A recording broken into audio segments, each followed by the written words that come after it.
मागच्या व्हिडिओत आपण ह्या मंदिराचा इतिहास तर बघितलाच होता की कसं महादेव यशवंत शेलार यांनी या मंदिराचा जीर्णोद्धार केला. आता तिथून आम्ही जरा चालत आलो पुढे भवानी मातेच्या मंदिरात. तिथं आत काही व्हिडिओ काढायची परमिशन नव्हती म्हणून आता आतमधलं मंदिर तर काही मी दाखवू शकलो नाही. आता मागच्या व्हिडिओत मी तुम्हाला सांगितलेलं की गडावर आल्या आमच्या नजरेला येईल तेवढा कचरा आम्ही गोळा करून ठेवला होता. आता आमचा गड फिरून झाल्यावर आम्ही तो साठवून ठेवलेला कचरा जरा हातातून जरा पिशवीतनं नेत होतो.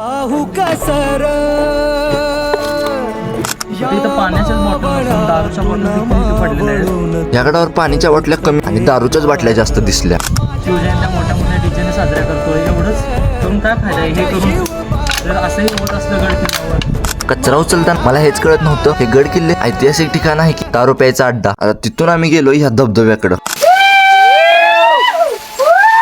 धबधबा कोणता होता कोणालाच माहित नाही. हे उन्हात फिरून फिरून सगळी घामाघूम झालेली. हा असा धबधबा दिसल्यावरती आम्ही सगळेच गाड्या कडायला लावून धबधब्यात भिजाय गेलतो. जाता जाता तेवढं सबस्क्राईब करा.